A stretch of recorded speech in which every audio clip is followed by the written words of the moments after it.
Hello, everybody. Welcome one more time to a wonderful night with Russell Bishop at Movement Monday. My name is Janet. I want to just give a shout out to my team of Steve Vogel, who says he's Marisa Vogel, but she might come too. Hillary, Katz and Carolina Rodriguez Fernandez is down there, and so we're happy to see her. We just ask if you all kindly keep yourselves muted. We will be doing a process during this, and so it's important that we not disturb. And so just once again, super grateful to see all of you here and so very, very touched from the deepest place of my heart that we have Russell Bishop with us again tonight to do the third part in this series on the inner sanctuary, where we've all gotten so many riches already. So Russell, to you, and thank you so very much. Well, thank you, everyone. It's a great pleasure to be with you. Let me just test something right now in terms of levels. So, and then I'll call in the light and all that. In fact, let's do that first. Father, Mother God, we welcome ourselves again into your love, light, and sound. We ask to be filled, surrounded, protected with the light of the Christ and the Holy Spirit. And we ask for the traveler and the preceptor through John Roger to guide and direct our time together, bringing forward only that which is for our highest good. And anything that is brought forward, we ask that it be done so with clarity that we might understand, in ways that we can understand, along with the strength and the courage to act on it. And if any karma, negativity, or imbalance can be released, we ask that it be taken, dissolved in the light, and that we are restored to your grace, peace, and love. And for this opportunity, be in loving fellowship with you, the divine, and one another. We truly give our thanks. And so it is. Berush Beshan. Anayu.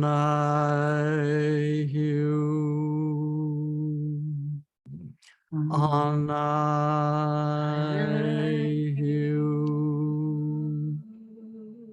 Anayu.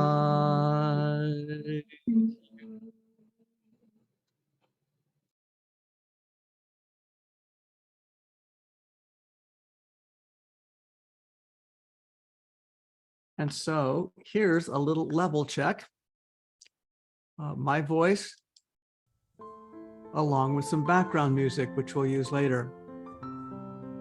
How's the level of both my voice and the music? First, the music, is that good? And does it work with my voice over it? Excellent. Thank you. So tonight is, as Janet shared with us all, the third in the series on the sanctuary. And the first was where we began to put it together. And for many of us, it was a refresher.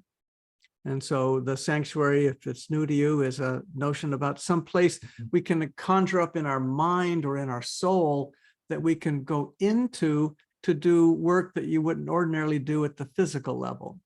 And so we have a place inside where we can go to meditate, a place we can go to be creative, to create visualizations and ideal scenes, places we can go to work on health and well-being, all manner of things like that. And in the second session, we focus a little bit about how do you create health and well-being.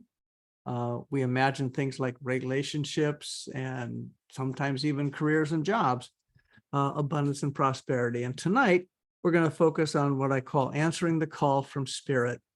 How do we access the inner master? And of course, we all have our own ways to do that. And this will just be, perhaps for most of us, just additional thoughts, perspectives, or ways to use this kind of work. So what I'm going to do is start with a few moments to hear any questions or any sharing, especially like to hear anything from you about how you've used the sanctuary since our first two sessions. Then we'll go into the actual meditation. And then at the back end of that, we'll have time for more questions and comments. At the bottom of your screen, if you don't remember this, and even if you do, there's a little button that says reactions. And if you click on that button, you'll see that at the very bottom of it, there's a little phrase that says raise hand. And if you click on that, as I am, you'll see that there's a little yellow hand that went up by my picture. And that's a way to let us know that you'd like to share something.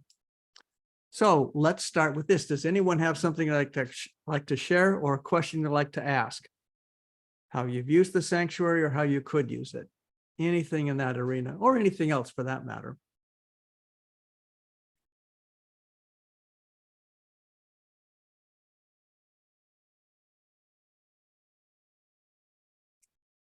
Well, looks like Carol Starr is right there. You can unmute, Carol. Thank you. Thank you. I was hesitating to be first since I was first last time, but anyway, I did experiment. Last time I asked about staying in the sanctuary for long periods of time. And so this week I did experiment. I would go into the sanctuary at night and stay in all night. And then when I woke up in the morning, I was still there. Overall, this week has been, I've had more energy, which is one thing I've wanted. And sometimes when I'm like this week, especially at night, besides doing my nighttime prayers, I would call them, I would go into the healing room and I would just spend the night in there and just ask for what, and this is fun for me. My healing room has a waterbed, which is very appropriate for me. But so I slept all night in the waterbed with all the lights and things going on. And I really enjoyed it. I will say that. And I'm really having fun getting to play with the room. And I just went, because I'd asked last week, I just thought that would be fun to share. Well, that's brilliant. And I'm glad you did it. There's so many uses, and that notion of just going to sleep in it. There's Right. so many creative things that do. Let them heal me all night long, right? Yeah. Well, for everyone here, with any of these things, John Roger always used to say, hey, test these things. If you think it works, test it. And if you think it won't work, test it. And then find out because you found out. So good on you. Thanks, Carol. Ronaldo, mi amigo. Dear Russell, once again, muchas gracias. Thank you very much for taking us on this magic carpet ride. And let me see. Okay, I'm just going down. Interesting this week. My nighttime activity has increased. I don't know. It's hard to say.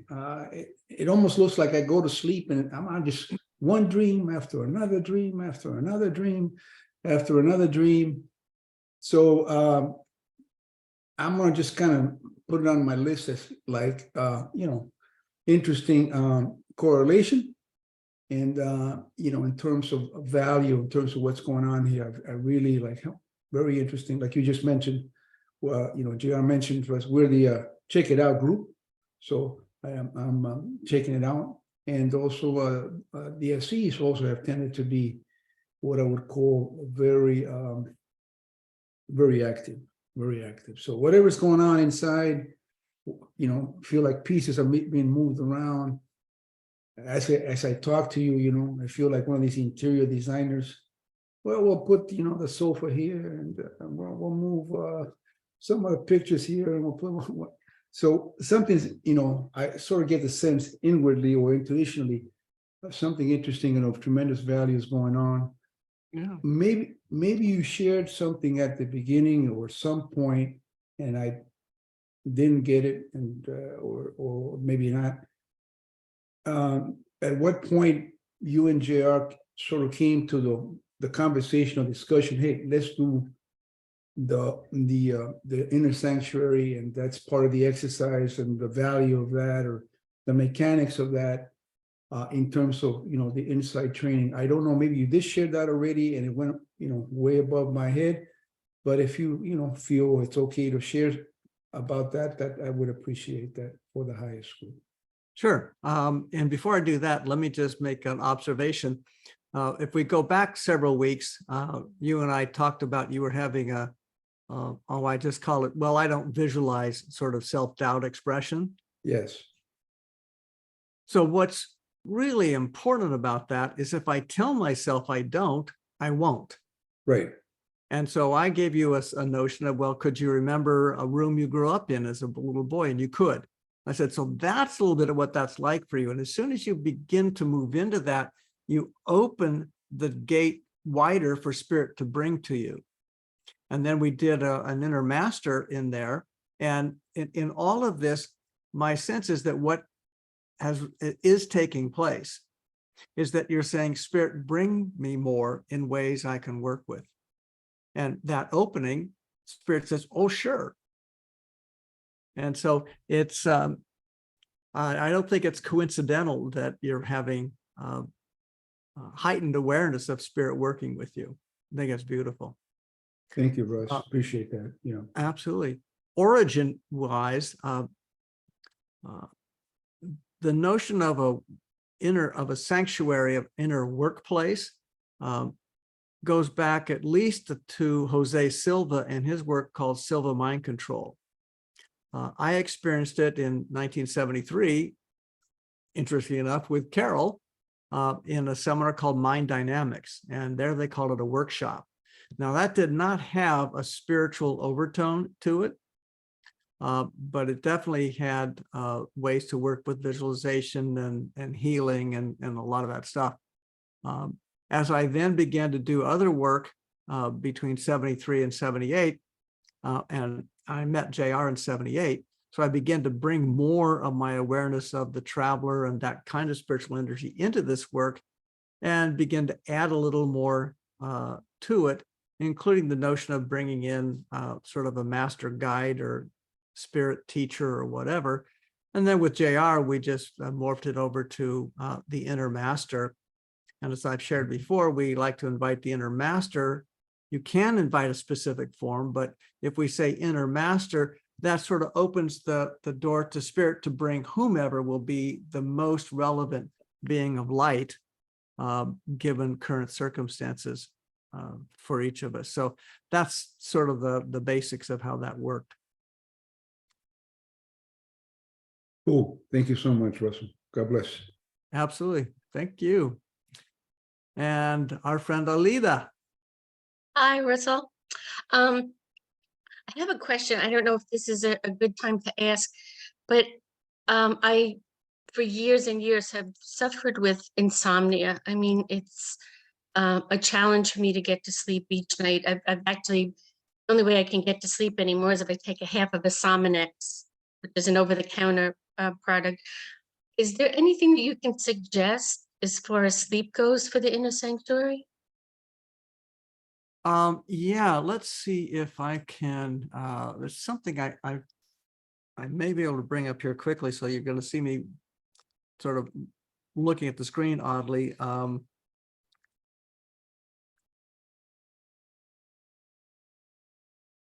Yeah. Okay, so I'm going to put a little link into the chat for you. And this, oddly enough, will take you to a website that has a go to sleep quick technique that the armed forces use, knowing that sometimes soldiers only have a very narrow window and you can't spend an hour trying to get to sleep. It's primarily an awareness and breathing technique as you focus different parts of your body, but that's something you might try. Now, when you look at this, it's not terribly complicated, but you might go into the sanctuary and create your rest room, Oh. not the bathroom, No. and in there go through this process. Okay. And JR often talk about using different breathing techniques to help relax ourselves into sleep. And of course, he always said, and if you really need to go to sleep, just listen to one of my seminars. And actually, that doesn't even work. I mean, I have that thing, it'll just keep going to the next. I can be really tired. I get to bed and it's like somebody Oh. turned the on switch on. Don't go to bed tired. Oh, That's a real, so go to sleep before you're tired. And if one of the things you might want to do, and this will sound counterintuitive, uh-huh. if you did just 5 minutes of stretching or a little bit of exercise or anything that got all the blood going, and then go to sleep, you're going to sleep with a different energetic. But Jer often said, don't go to bed and try to sleep when you're exhausted. It seems Okay. seems counterintuitive. Okay. All right, I'll give it a shot. Yeah. Well, you can always go in and use the screen and imagine yourself waking, not going to sleep. Imagine waking Oh, in a rested, restful,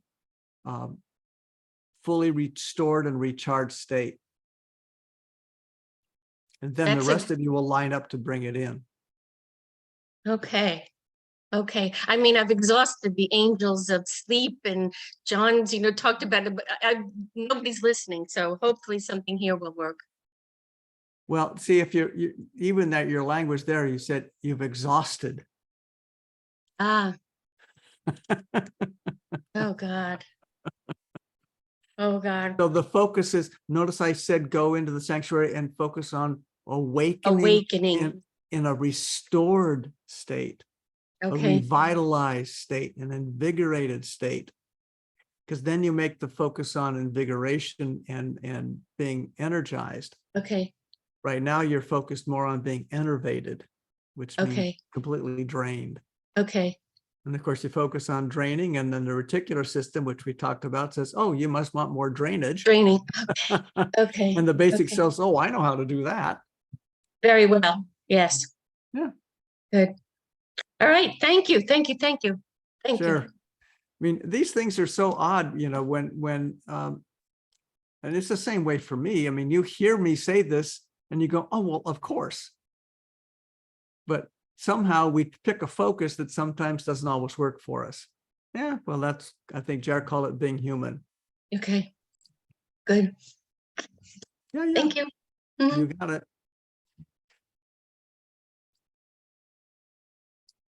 Any other observations or questions or any ways you've used your sanctuary in the last week or so?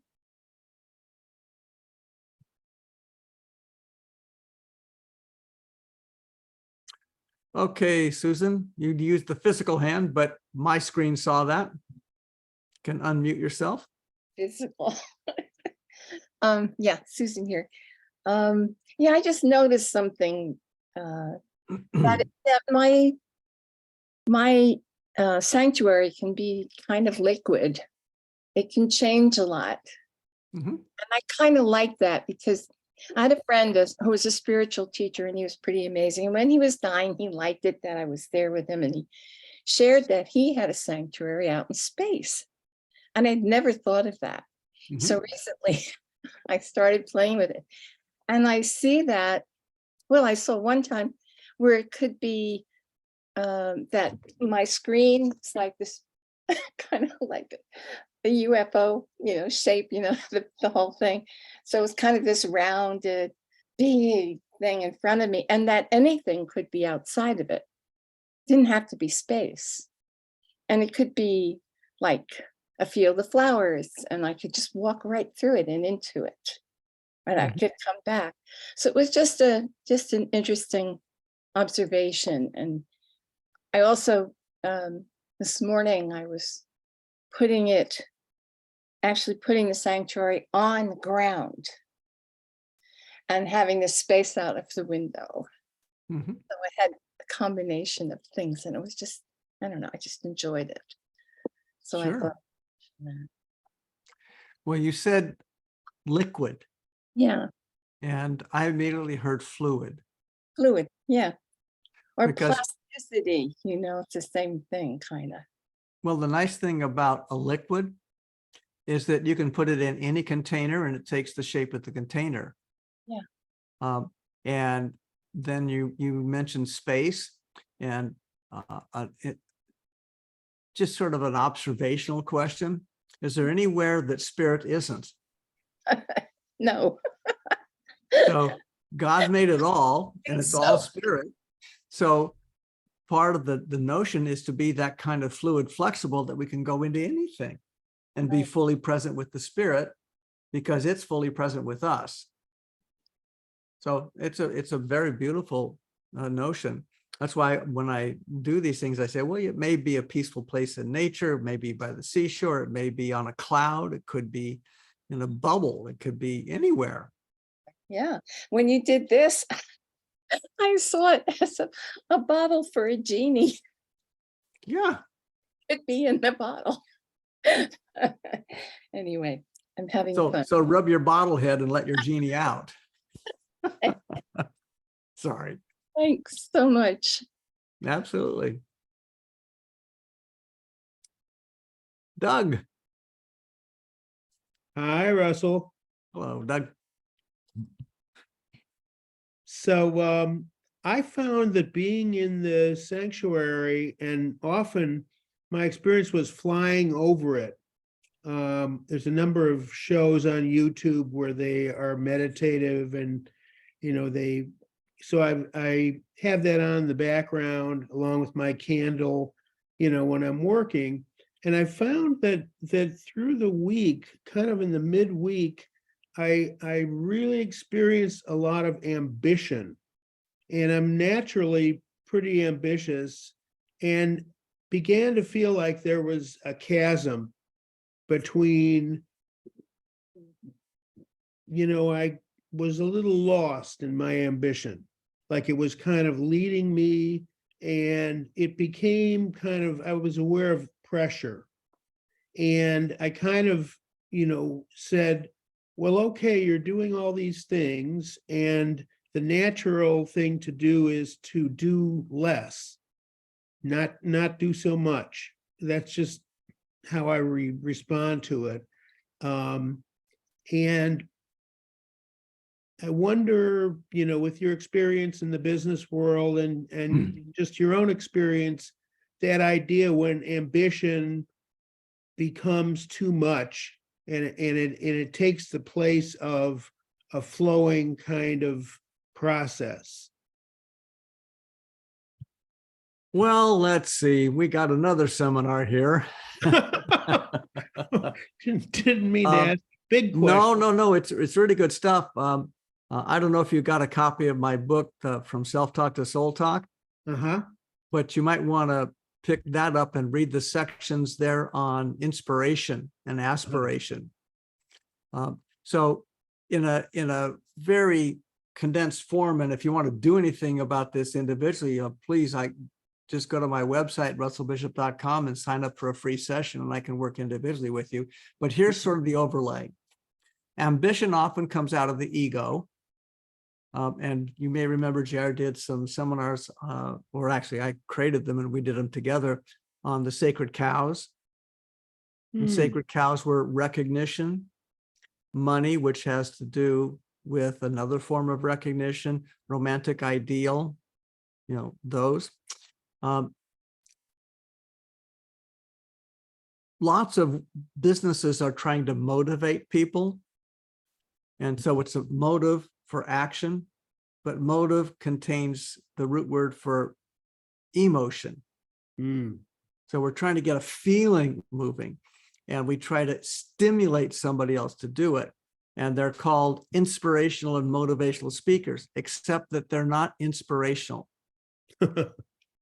Because if you look up the word inspiration in a dictionary that has an etymology to it, it comes from a vulgar Latin, which means the old Latin, the Vulgate Latin, I should say, didn't mean vulgar. The Vulgate Latin, and inspirare is the root word, and it literally meant to be breathed by spirit. So if we are inspired, spirit's coming in and activating something. And then you might have an aspiration, which generally tends to be in the normal scope of life to mean an ambitious goal. We aspire to, that's the ambition. But an aspiration is a divinely inspired goal. Mm. And last little piece on this, I did a sharing with JR at a Living in Grace retreat in '95, where I basically said, you know, I don't have any motivation to do anything anymore. He said, why is that? I said, well, you know, I made all my life about making a difference and a contribution. He said, yeah. I said, well, that seems like a fundamental judgment against God. He kind of looked at me and go, what do you mean? I said, well, it's like this. Dear God, you're doing pretty good. But if you had me there, oh boy, would this be better. And so he kind of cracked up and he said, yeah, but what you're looking at here is the distinction between the ego and the spiritual ego. Now, a lot of people do work. And then, you know, I can think of people running seminars and people in ministries, and maybe they're originally working with the energy, and then they start to notice the result and they go, oh, look what I did. And they become invested egoically in the action.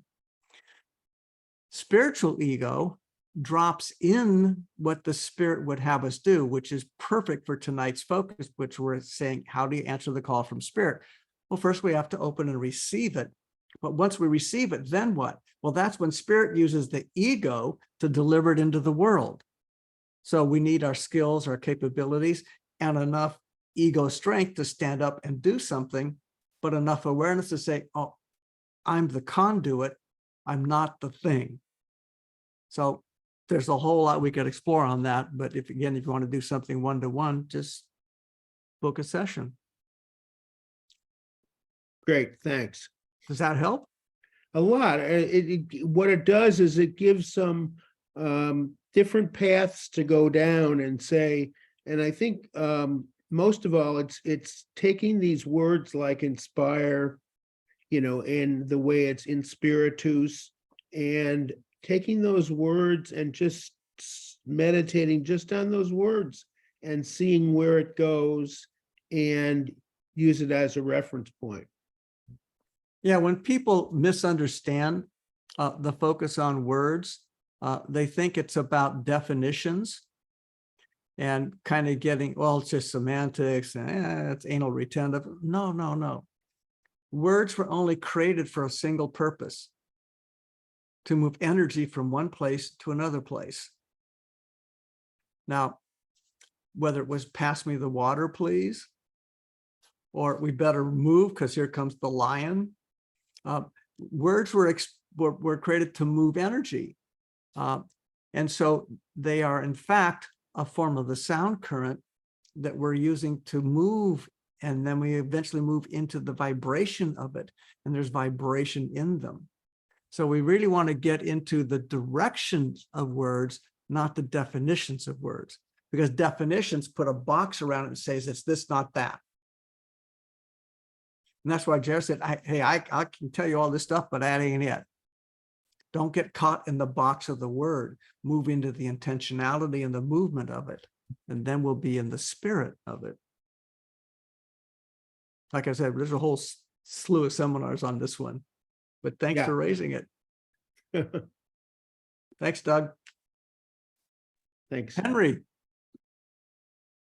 Hi, Russell. Hi, everybody. I'm Henry, and I had this curious thing about my seminar. I took the Insight in '86, back in the good old days. And I created a sanctuary that looks pretty much like Superman's home, out in the coldest place on earth, full of ice crystals. Now, let me preface that by saying I'm not a big fan of the cold.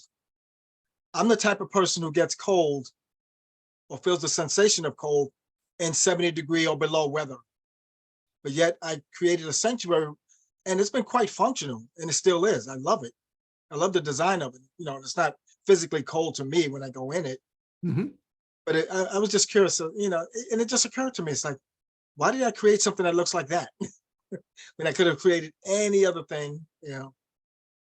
I could have, you know, I'm into photography. I could have created a photography studio, or I'm into science. I could have created this lab. Mhm. but it was like the first thing I went to. And I still stick to that. I still love my sanctuary. I have no intention of changing it, but I was just curious as to why that came forward. Well, I think it's because you're cool. Oh, thank you. That's a really interesting one, to go into your sanctuary, invite the inner master and ask if there's any dialogue there around what's the symbolism of that. Mhm, I mean, I could tell you what I might think, but mhm, it's really what's there for you. I mean, there's mhm, so many different uses of cold and ice, mhm, ranging from protection to something that wants to move is now frozen. I mean, there's a lot of possibilities there, but I'd go inside. Yeah. And, if in doing that, you wind up with, there's something you want to look at, book one of those free sessions with me and we can explore it that way and let the spirit do that guidance. I don't think it'd be appropriate here, Right. but happy to do that if you like. Oh, okay. So I do have another question on that, because I did Right. take you up on a free session last year. So Right. I can do it again this year? Well, okay. I just want to make sure. And I've Well, already got your book and I've read it. well, thank you very much. You're welcome. Thank you. Yeah, there's since it has come up in the past, I'm going to do it again. The sessions are free, and if anybody wants to contribute to help support this work, those are some ways you can do that. Not required, just in case you're interested. So I'll look forward to speaking with you. All right. Thank you very much. Thanks, Henry. God bless. Thank you. God bless. And Jan Collins. Hi, Russell. Hey. Are there ways to clear issues in the sanctuary, like past lives, negativity, things like that? Well, that's a pretty broad question. I would say that generically speaking, probably, or possibly. And as Jared would say, the possibility level is 100%, the probability level, don't know. But people have used the sanctuary. Jared has talked in some seminars about time travel. Shoot, I just listened to a seminar in the last couple of days. I can't remember which one, but he talked about how you can use your inner awareness to go back in time or to go forward in time. Well, if you can go backward in time, then you might be able to go back into past lives. Question is that important? So what's probably more important is to deal with how anything is manifesting right here in your present day and what you would like to experience, if anything, differently. And of course, that's something we could do in the sanctuary as well. Do you have a more specific question? No, I just have a lot of issues coming up right now, and I spend a lot of time doing CKT and stuff to clear it. Looking for shortcuts. Yeah, I understand. Well, again, if you want, you could just go to russellbishop.com and book a session with me. I'm happy to work with you on that. Okay, great. So, yeah. I sense that would be better in private than in this venue right now. Okay, thank you. My pleasure.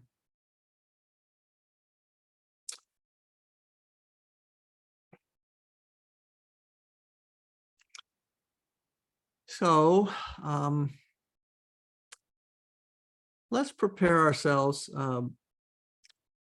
to go into this meditation with the sanctuary.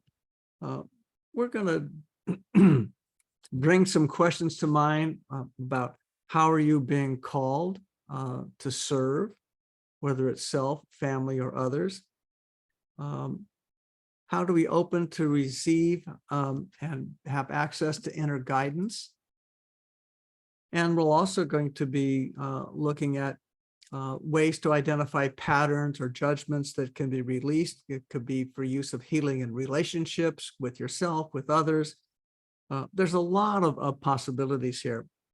But to start, what I'd like to have you do is just take a few moments just with your own self, guiding your own self, and just close your eyes, focus on your breath. And I'll give you 3 or 4 minutes to just do this on your own. But if you could imagine a ball of pure white light. Some people like to start it at the top over their head and slowly bring it all the way down through the body. And other people like to start it at the toes and bring it slowly up through the body. And some like to go both ways. Either way, we just will let that ball of light focus, whether it's rising or descending, but clearing as it goes. And again, I'll give you just a few minutes all on your own to do that.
And now we'll begin to bring in just a little background music.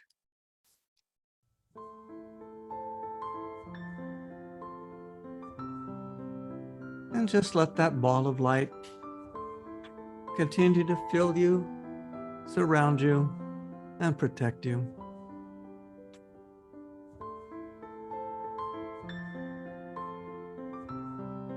And imagine breathing in that light.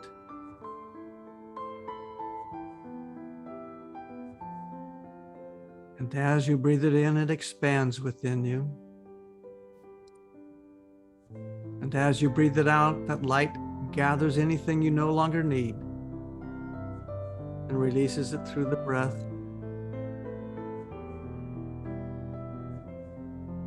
Breathe in again that ball of light.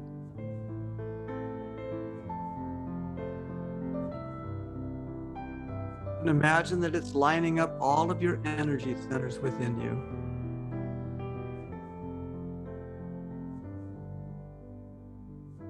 And as you continue to breathe in and out, the energy fills you, aligns with you, and flows within you.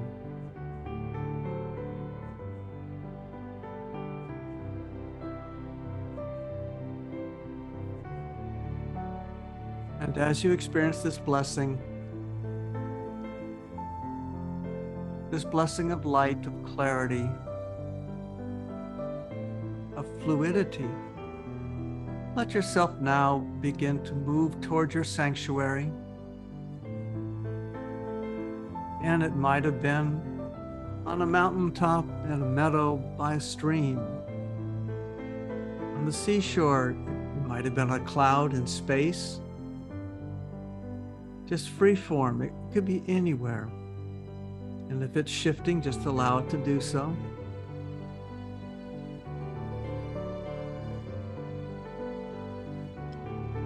Now find yourself at the entryway that entryway that recognizes you and you alone.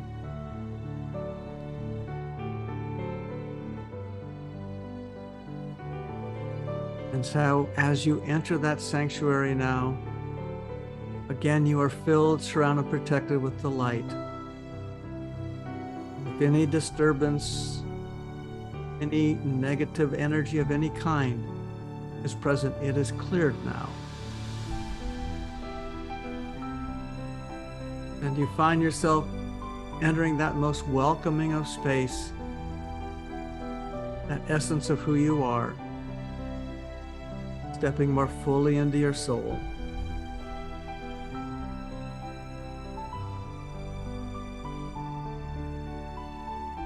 Now you might want to take a seat in that area for meditation or quiet focus. You may prefer to be in that information center with the screen. But right now we'd like you to find a place where you can comfortably, in a relaxed and safe way, explore some questions. And so let's first ask, are you aware of any patterns that you have that would be useful to clear? Patterns or judgments? Patterns or judgments that would be useful to healing a relationship of some kind or another? It could be a healing of a relationship within your own self. Any self-judgments, criticisms, or perhaps a healing of a relationship with another. Just bring those to mind as something that you could explore in this session. And if something else is more appealing for now, you could return and explore these healing areas later.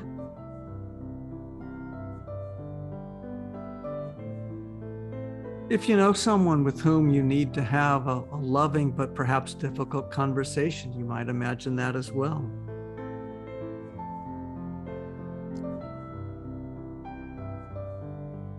There may be many areas of life that you'd like to explore more deeply, accessing your own levels of awareness, but also bringing forward the guidance of an inner teacher, a master teacher. Might be a spirit guide, might be an angelic form.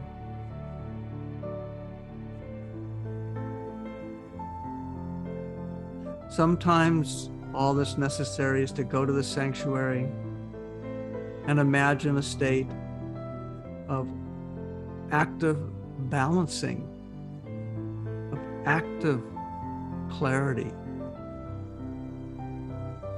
Not the act of running around, but the act of letting the Spirit move within you. And in the action of moving, we sometimes can open to receive more guidance. When we become stuck, or we prefer not to explore, Spirit will stand back and respect. But if we're moving and asking for guidance, and so now ask inwardly, how am I being called right now? What would Spirit have me observe about myself, about my role in life, about my relationship with others?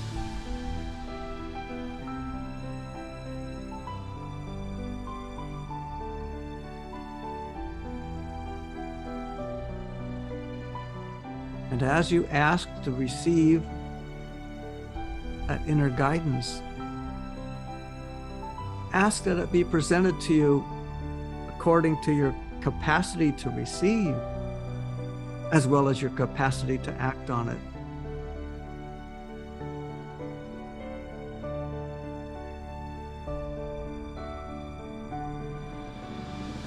And just let your consciousness drift for the moment, noticing if there's any other area of life that would be useful for you to inquire into, to learn more about, to learn from.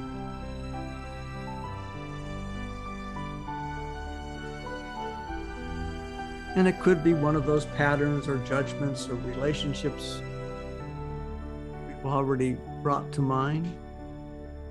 It could be more about how to love yourself or bring your loving energy or ministry to others.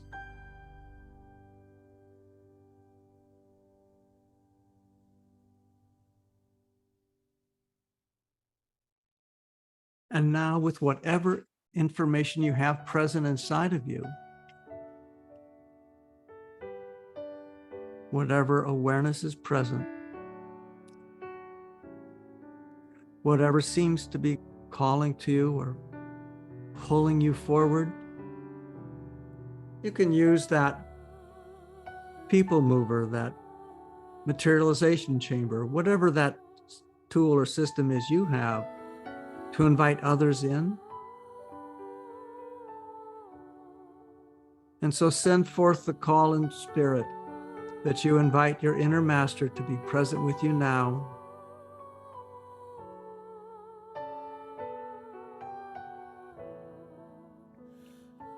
And let that call go forward.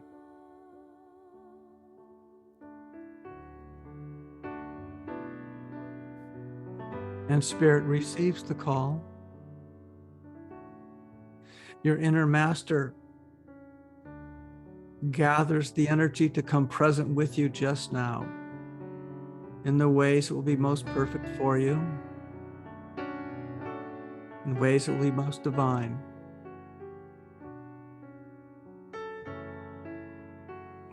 And so now notice that the inner master is beginning to come present.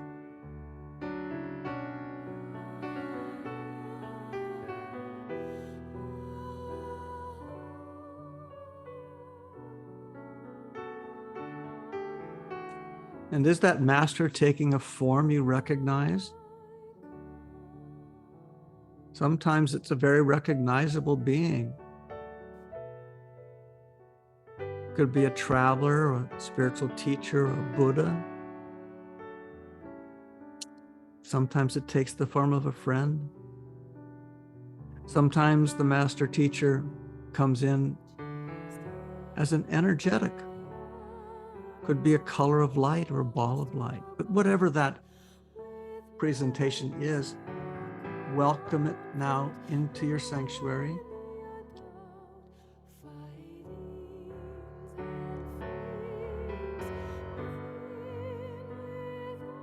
And as the master is present, you notice that this master form is there to love you, to support you, and to help you explore any questions you have. And so if you've got that question inside of you, how am I now being called to serve? What would Spirit have me do next? You might frame that question to your master teacher. And not surprisingly, the master may respond back, how do you sense you're being called? And this is a wonderful opportunity with that love, protection, and guidance fully present with you right now, to let whatever comes up within you have complete permission.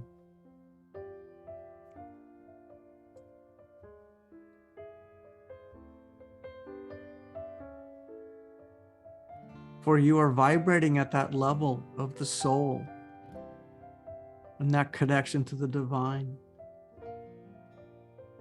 And so allow that inspiration to be received into you, to awaken the call, to bring forward that which would most fulfill your soul's desire here, to most bring forward that loving essence of spirit. And that call from spirit may be as simple as, how do I bring the light and loving wherever I go?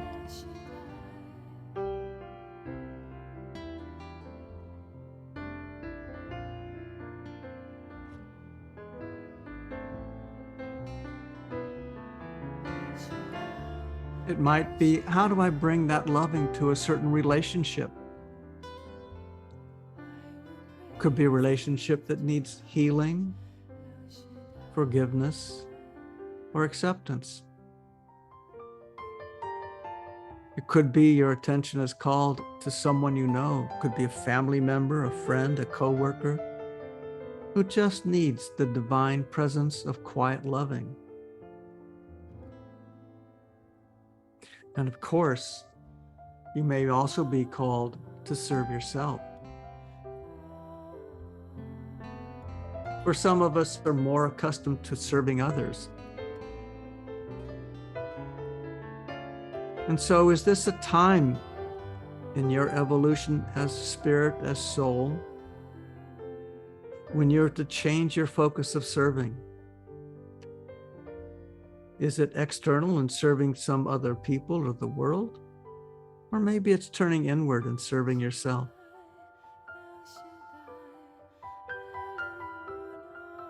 Perhaps we need to learn more about self-forgiveness and self-loving.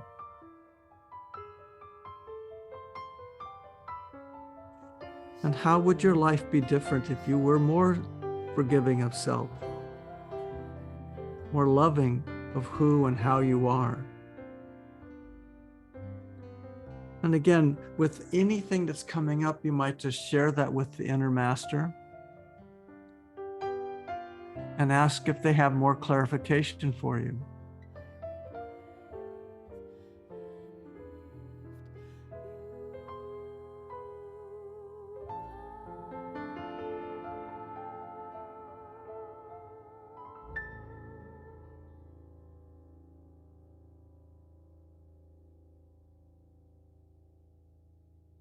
You might also ask if there's a way for you to receive even more. Receive more from spirit. Receive more into this world in ways that will allow you to serve yourself and to serve others, to awaken more fully to the divine perfection of this plan.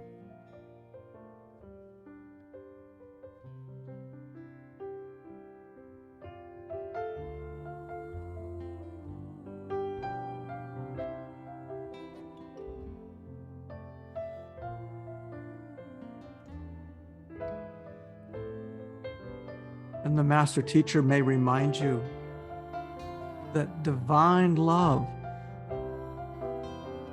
is present with you all the time.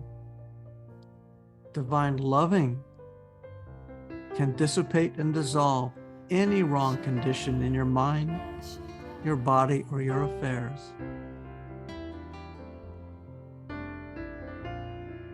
For all we need to do is turn our attention to the divine loving, and the healing takes place.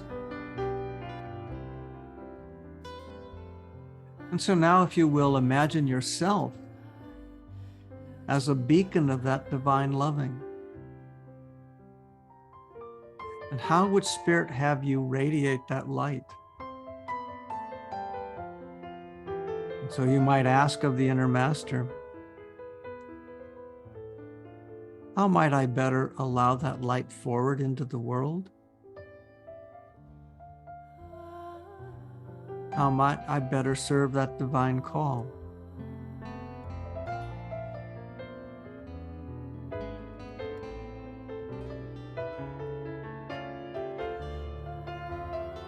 Is there anything I need to do? Any block I need to release? Any judgment I need to forgive?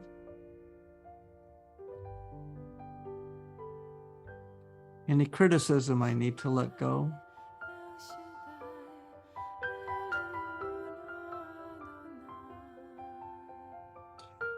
And for some of us, the answer may be surprising. The master teacher may be suggesting to you, it's not about doing more. It may be doing less. And in whatever you do, bring forward that greater quality of being the light, of being the loving. For in many ways, the being and the loving is all that's required. And it is the divine call.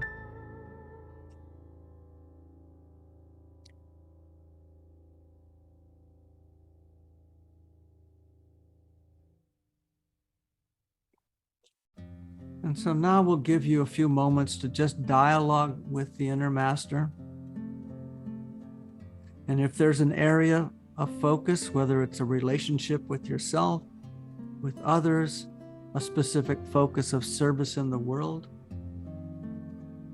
allow the inner master to work with you and create that inner movie where you see yourself already being, already serving, already joyfully being present with the inner call. And I'll give you a few moments for that dialogue.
And now embracing all that has been brought forward.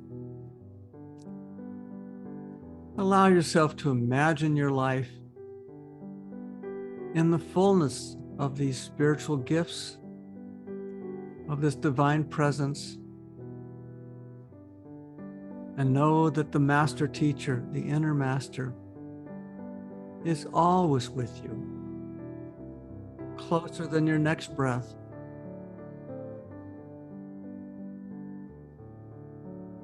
For some, all we need to do is choose a focus, and we're aware of that presence. And for many, the sanctuary is a great vehicle to help us move more deeply inward, past the levels of mind, past the levels of doubt, past any level of concern. For indeed, the sanctuary is a place of safety. It's secure, and it is divine. And so thank the inner master for whatever's been brought forward. And if you have any commitments you'd like to make to that master,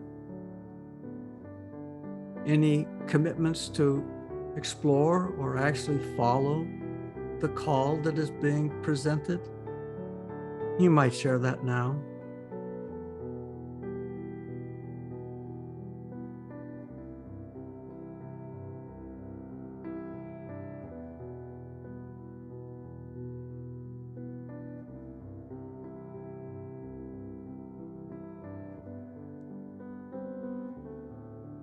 And the master undoubtedly has a message of loving, of acceptance, of understanding, and yes, gratitude for who you are, for the gifts you bring to the world. Even in those moments when you may not recognize the gift, the master is there, supporting, loving. And so if the master has any further words of encouragement or suggestion, receive of those now.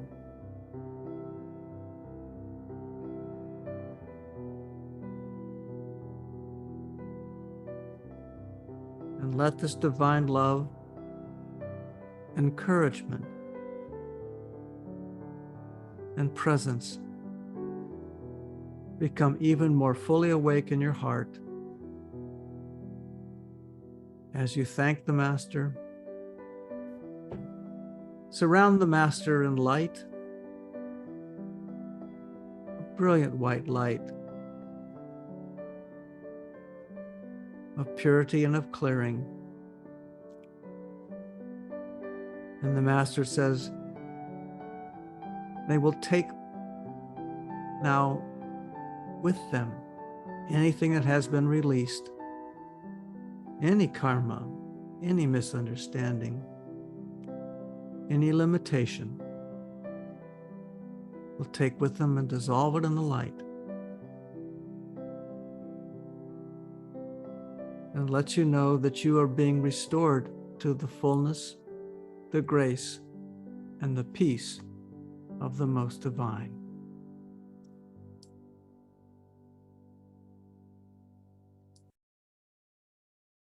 And so now when you're ready, you can begin to bring yourself back into the room.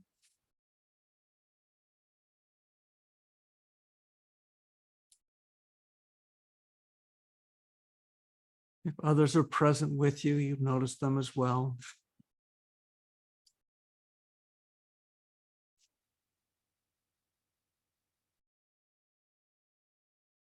And just take in a big breath. And let go of anything that's been released.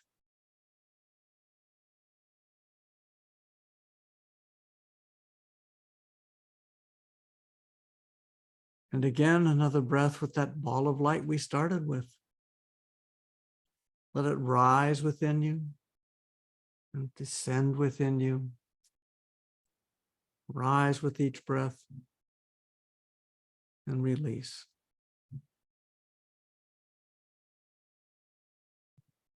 And you may need to move a little bit just to remind yourself that we're still on the planet,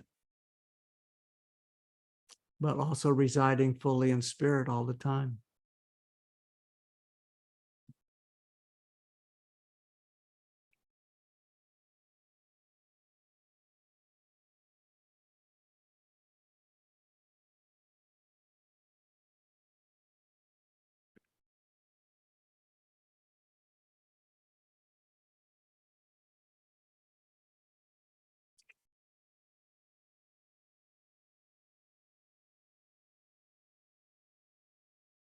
And so we'll let ourselves back into this conscious room here and ask that question again. Anyone have anything they want to share? Any awarenesses or questions or anything? And you can use that little reactions button to raise your virtual hand. It's easier to see since there's many screens here. Kasim, welcome, my friend. Yeah, thank you so much, Esther. Sorry for that connection with the inner master. My inner master came forward so strong for me that it was so energetic when I welcomed the inner master into my life. And the inner master gave me some wonderful information about my life.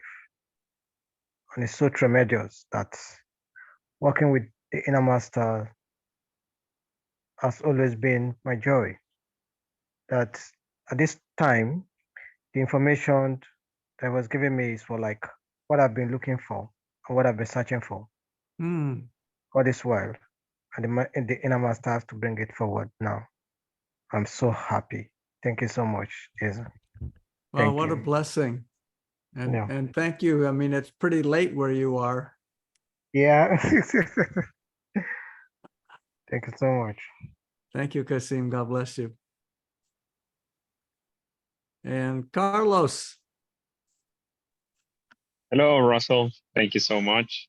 Can you hear me? Absolutely. Oh, great. Um, wanted to share the message: be free, fly, ascend, live in joy, expand, and share the gift of yourself with everybody. Oh, fantastic. Thank you, Russell. Absolutely. Let that light lift. God bless you. Jan?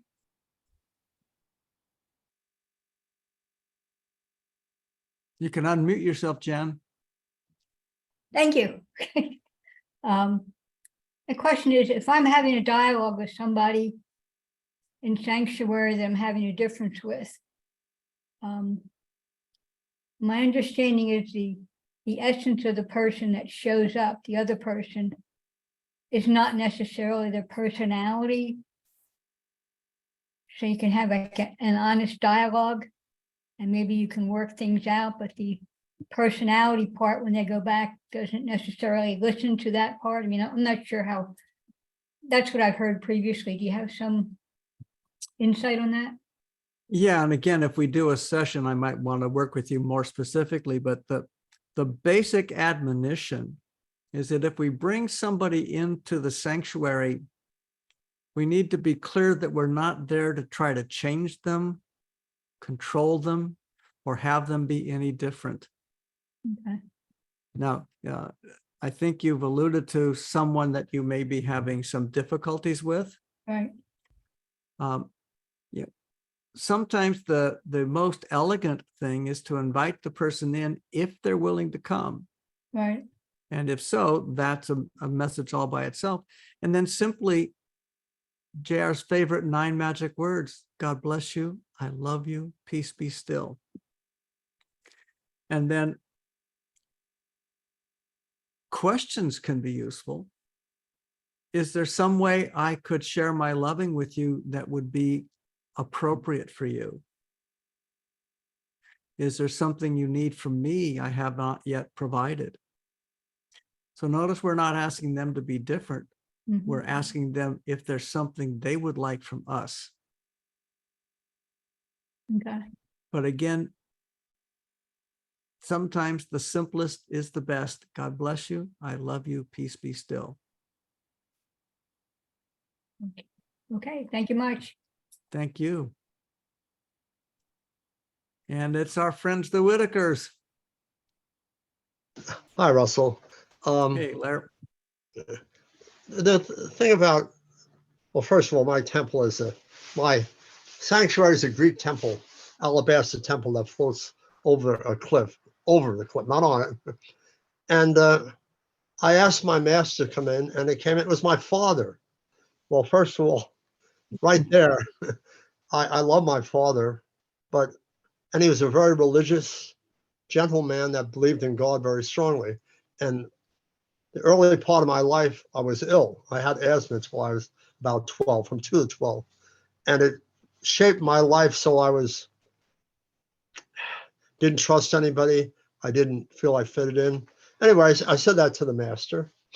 And the master said, everything you experienced was so that you would understand the people, you would understand their sadness, their pain, that you could be a master at helping them. And it really shocked me, because that my ministry is transmutation. So that really, Russell disappeared. I'm still Anyway, here. anyway, I was just shocked at that. And I also think it's very true, because I understand people on a very fundamental level by just meeting them. And I don't judge people anymore. At least I'm past that. But I have, and it's just astounding to me. Let's say it that way. Well, yeah, it is a gift, these challenges we've experienced in life, in the ability to meet a person at a level of compassion. Mhm. I mean, how many times do we hear JR say, hey, whatever you're dealing with, I've done that too. Right. And that's what made him so amazingly available to be loving in any circumstance. Right. Right. So, it's, you said you're not judging people anymore. Me neither. I'm just not sure I'm judging any less.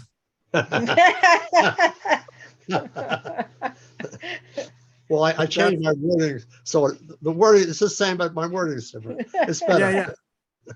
But yeah, we just need to bring at least for me, to keep the forgiveness present when I catch myself in that. Mhm. My wife has a lovely phrase whenever she makes something that others would call a mistake. She says, but I love myself. And, I'm trying to learn that one too. Yeah. Right.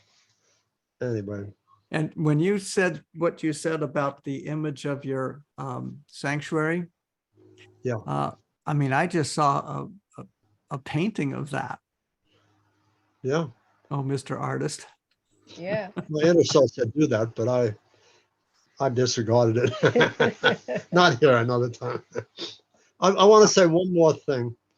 When I had done Insight 2, they had a sanctuary thing that we're talking about here. So I decided for the first time outside of the training, I was finished, I'm going to call somebody and see what happens. So my mother and I have never been, my mother always wanted me to be an engineer and all kinds of things. There's a conflict there. So I invited my mother in, and I expected her, she had died a number of years before. I expected her to come in and yell at me. And and she came in. She was wearing choir robes of all things, and she came up to me and she said, "Oh, I can't wait. I'm late for choir practice." And then she kissed me on the cheek and she left. And I was like, "What?" I was like stunned. However, from that, my opinion of her has softened to a point. I love her a great deal for taking care of a little boy that could only breathe for 10 years when he was sick. Yeah. And I never did that when I was younger, but I have learned I can be a fool sometimes, That's what I learned. Well, can't we Anyway, all? yeah. What I heard inside when you said choir robes and I'm late for choir practice. Yeah. What? What? She's in the sound current. Oh, Wow. good. That's very good. Wonderful. That moved me. We're all there. We just don't all recognize it. So perhaps through your own connection and ministry, Yeah. Nice. Remember, Jar said a minister steps into an elevator and everyone there is blessed. Yeah. Well, that's kind of my blessing, or transmutation through my love. It really is. Well, Anyway, transmutation is a very special quality. Transformation is the lowest level of the three transform, transmute, transcend. mhm. Because transform means you change something's form or appearance. Hmm.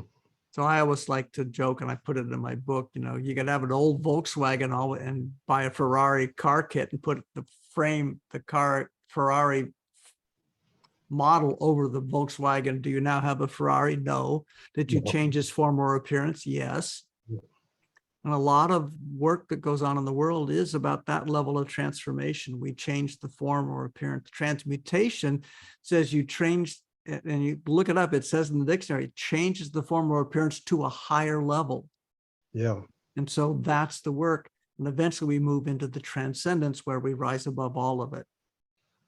So you're on that spiritual line, obviously. What a great ministry. Well, thank you. I didn't, someone gave it to me, but anyway. Hey, somebody who gave it to was you. Somebody else just had to articulate the words. That's true. That's nice. That's a nice way to put it. Mhm. You know stuff. My wife says that's important. There we go. Thank you, Thank my you. friends. Thank you, Russell. Thank you. God bless. Ziva. And you can unmute yourself. Yeah. That was interesting. When I was trying to do it, it was like the mind was on its own and following a journey.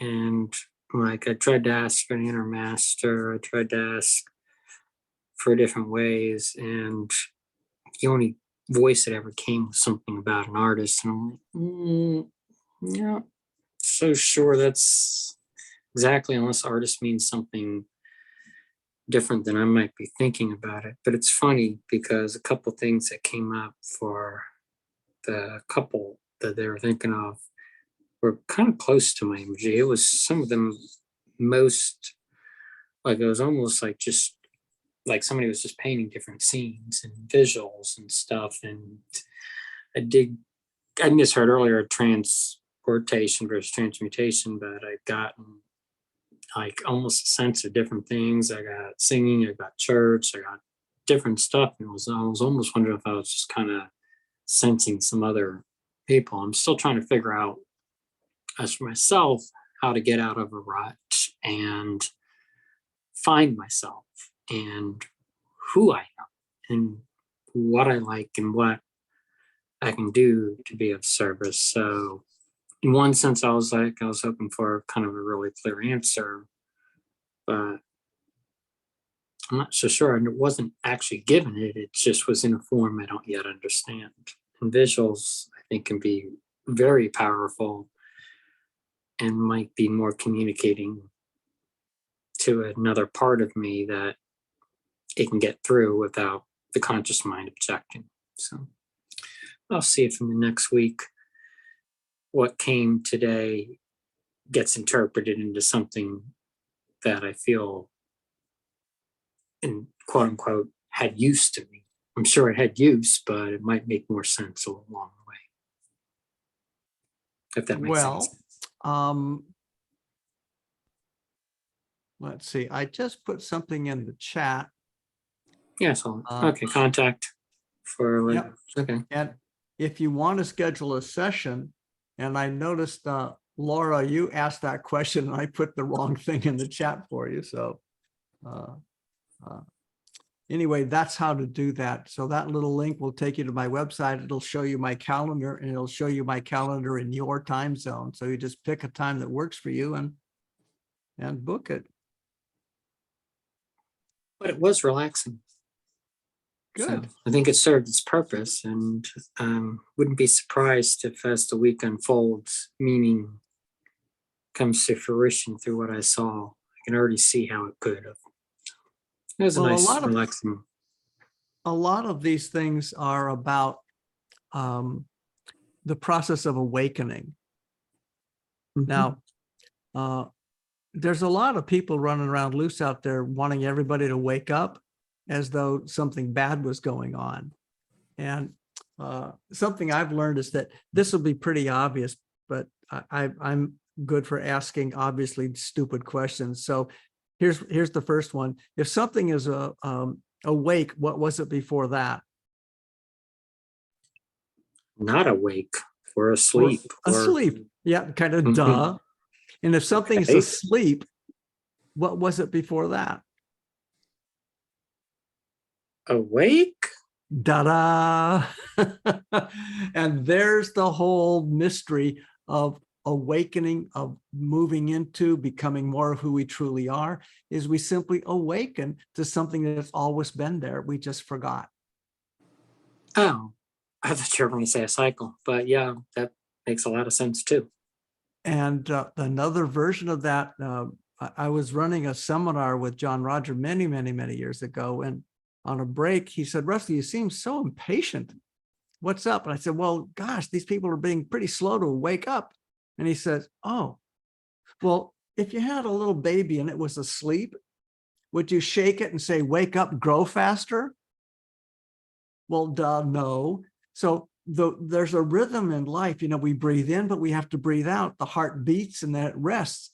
We awaken, and then sometimes we need to sleep on what we've gotten. I don't know if you've ever had the experience of you wake up in the morning with more clarity than you had the day before. Because the sleep process, it sometimes just stops the mind so the spirit can do the awakening. So it's a constant process. And hopefully it's an evolving process. So I wouldn't be surprised if you have more awarenesses coming through in the coming week. Super. Anything else? Not yet. I'm sure something will come along during the week. Yep. Open to it. So yeah, and I'll check you out and see maybe possibly doing a session. Super. Again, Thank you. Thank you. And anybody, it's just my website, russellbishop.com, and you'll see a contact link there, and then that's how you can schedule something if you want. So thank you, Ziva. We'll go to Laura. And you can unmute.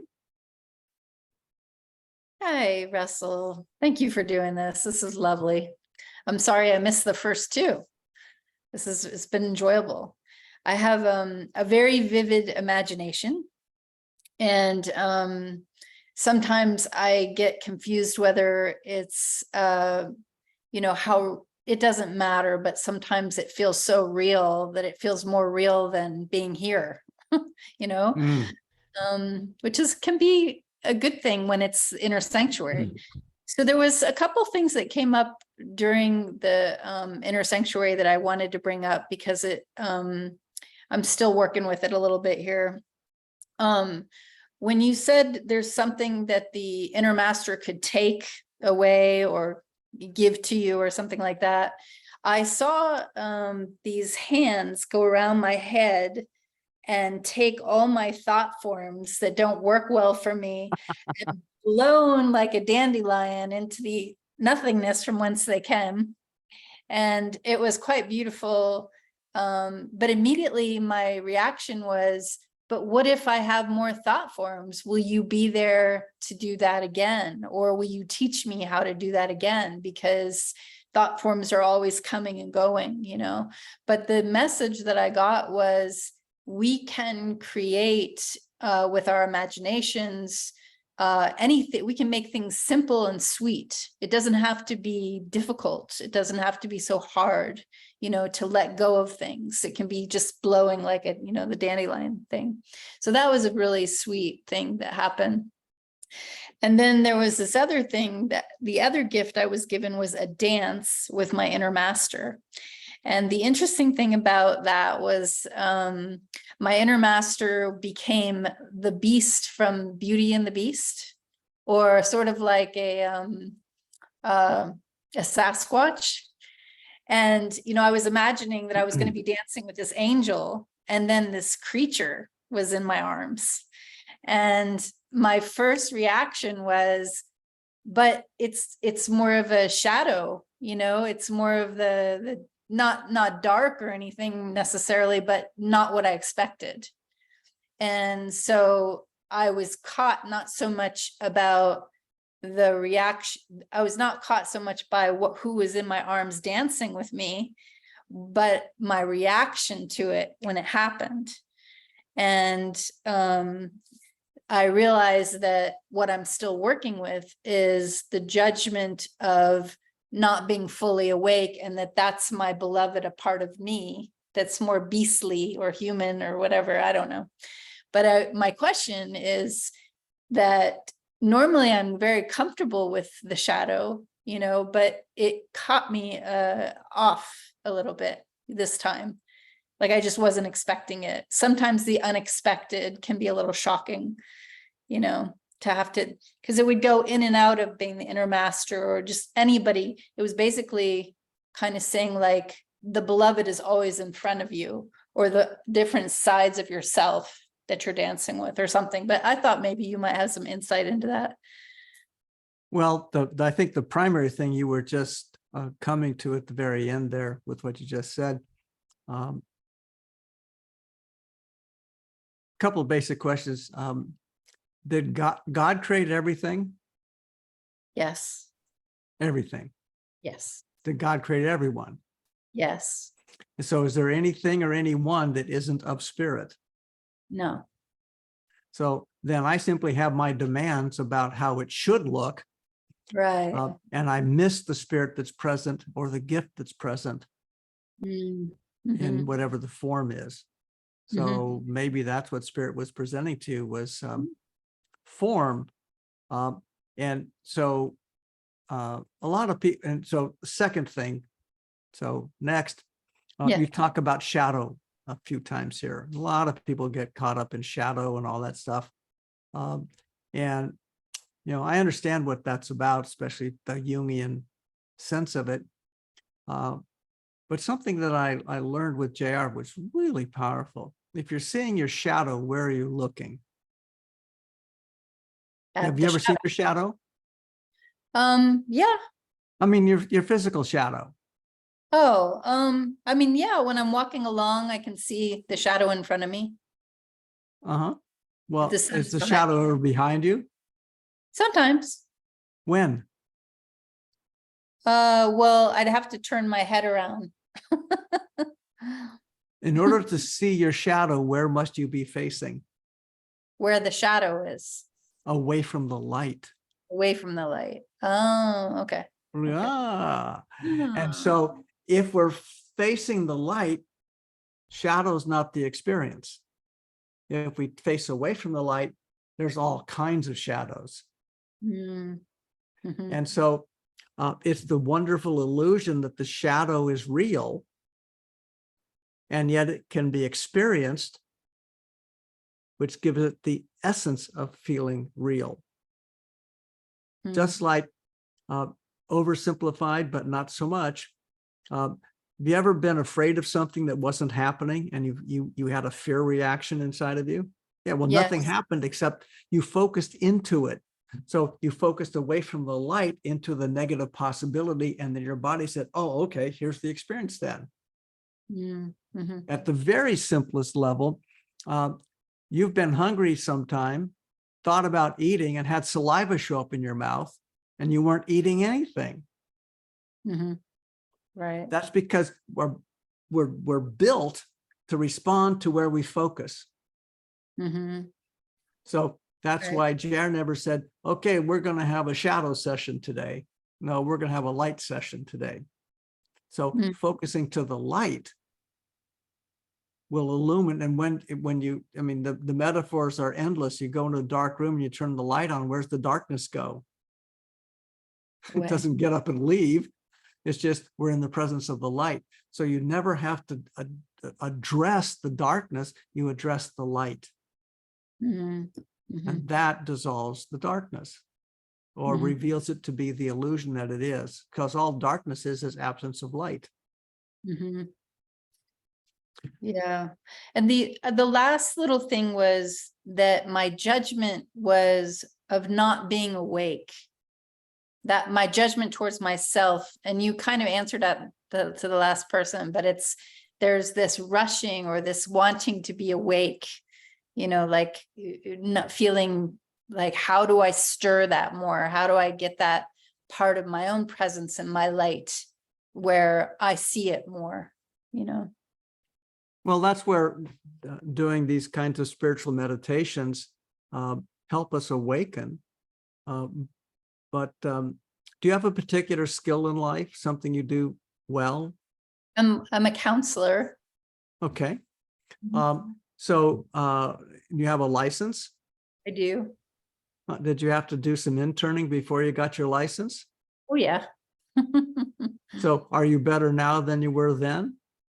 Yeah, I'd say so. That's the process of awakening as it applies to learning a skill. And so we move to the level we're not yet at, and we have to practice in it. And sometimes that can be called sleep. What, you're not progressing? No, I'm learning. Yeah, but you should be pressed up. Well, no, wait a minute. Who was born already skilled at any of these areas? And again, sometimes we go to sleep with a problem and wake up with clarity. Where'd that come from? Well, the sleep state is where we can drop the anchors to this level and allow the spirit to instruct. Quite powerful. Yes, very powerful. Yeah. Now, I just put something in the chat just now, and it's a YouTube channel where I've been posting these sessions. So you said you missed the first two. Yeah. So when you go to that YouTube channel, you see these movements, Movement Mondays recordings, and sometime in the next couple of days, Hillary will send this recording out as well, so it'll have the link to this one. But once you're on that page, you can then look at the rest of them. So okay, thank you. And there's Thank lots of other recordings there as well. you. Okay, I appreciate it. Thank you so much. Absolutely. Thank you. And Ronaldo.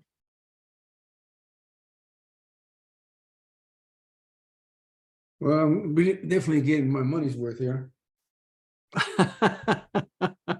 Cheap at half the price, huh? Wow. Okay. Let me see where. This particular session, interesting enough, the first two, I would say, wherever I went, maybe the ability to be conscious it was so deep that, this time around, it wasn't as deep, and then but nonetheless, it doesn't mean it was less effective or less what have you. When I thought about the inner master,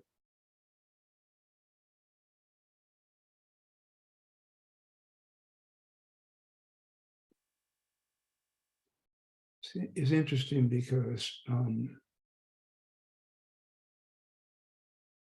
there was a tendency there to look for something outside, and it didn't really, it wasn't happening that way. And then it almost like there was a sense there, the inner master is you. So how do you visualize that? How do you symbolize that? How does that? So that was interesting. So the inner master was you, Ronaldo? Well, I just want to know what you meant when you said you. I don't know if you meant me. I'm expressing a little bit of my inner dialogue. Yeah.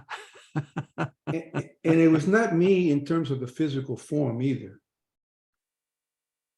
So there's something bigger than sort of you energetically.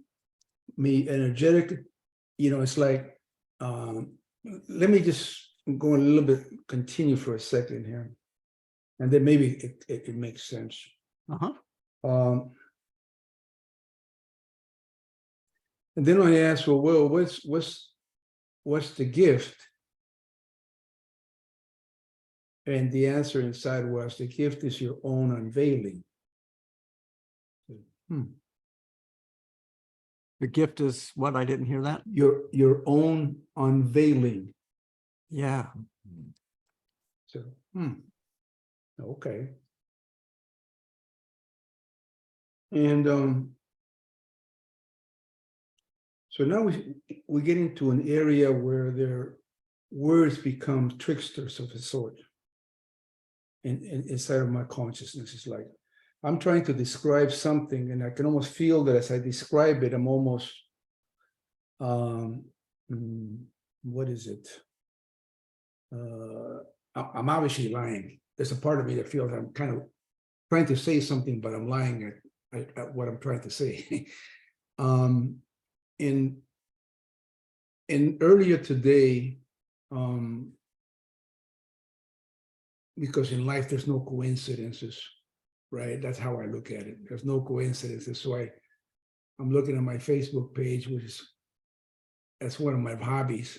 What do you do for a living? Oh, I check Facebook. And there was some poem, some writings by Walt Whitman about leaves of grass. And if you read that on one level, it sounds like there's nothing. He's saying nothing. He's saying absolutely nothing on one level. On the second level, it sounds like there's a lot of what I would call beautiful prose. There's a lot of beauty in the words. That's the second level. And then all of a sudden, at the same time, he's talking about the unseen, greater than the seen, in all of creation and everything. It's kind of like this mysterious force known as spirit is unveiling itself and letting us know what he, she, it is in its multiplicational form. And here it is.